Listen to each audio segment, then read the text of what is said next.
రోడ్లో తెలుసుకుంటాం మేము. కరెక్ట్ కాదు. ఏంటి అసలు ప్రభుత్వానికి నష్టమేంటి?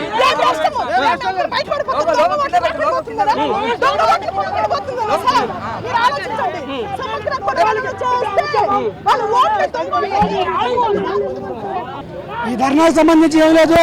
గత 3 రోజుల నుంచి పచ్చి మంచి నీళ్ళు ఓన్లీ వాటర్ తాగుతూ బీసీల నినాదాల కోసం, బీసీ డిమాండ్ల కోసం పోరాటం చేస్తున్నప్పటికీ కూడా నిమ్మకి నీరెత్తినట్టు ఈ కూటమి ప్రభుత్వం ప్రవర్తిస్తూ ఉంది.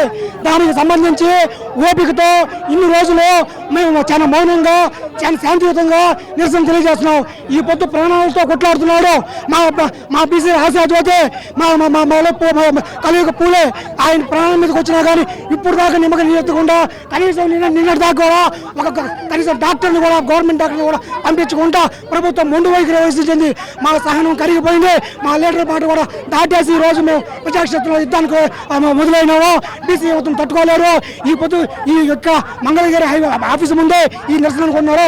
రేపు రాష్ట్ర వ్యాప్తంగా ప్రతి దగ్గర మేము ముట్టడి చేస్తాం.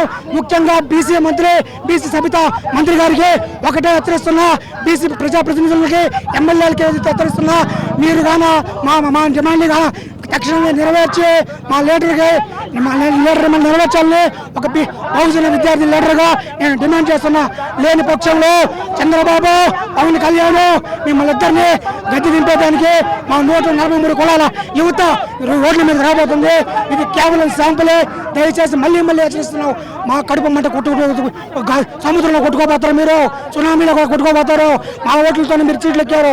మా 143 కులాలు, మా కులాలకు ఒక్కరు కూడా బీసీ కార్పొరేషన్ లోన్ ఇచ్చిన తాగున పోలా.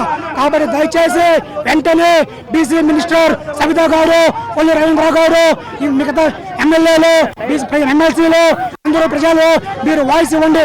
బాలకృష్ణయ్య ఎంపీ, రాజ్యసభ బీసీలు ఆశాజ్యోతి అంటావు, టైగర్ బాలకృష్ణ అంటావు. నువ్వు ఇంతవరకు ఎందుకు స్పందించలేదు? ఎందుకు దీని మీద ట్వీట్ చేయలేదు?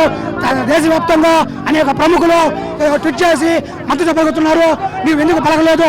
నువ్వు బీసీ అనుకొని తిరిగితే అవి కాకుండా కేశవ శంకర్రావు, నువ్వు దీక్ష 11 దీక్షలో కూర్చుంటే నువ్వు పోయి చంద్రబాబుతో ఆలు చూపడతావా? నువ్వు బీసీకి ప్రతినిధివా? బీసీ సంఘం ఇదే సంఘం అవుతుంది. ఇంకొకసారి కన్నా బీసీ సంఘాలను చెప్పుకొని తిరిగితే మీకు మేము ఎదురుతాల్సి వస్తుంది. దయచేసి చెప్తున్నాను, హెచ్చరిస్తున్నాను. మా డిమాండ్ని వెంటనే నెరవేర్చకపోతే మేము తీవ్ర పరిణామాలు ఎదుర్కోవాల్సి వస్తుంది. గవర్నమెంట్కి హెచ్చరిక జారీ చేస్తున్నాం. ఇది ఓన్లీ శాంపుల్. ఆ యువత దెబ్బ ఇంకా తట్టుకోలేరు.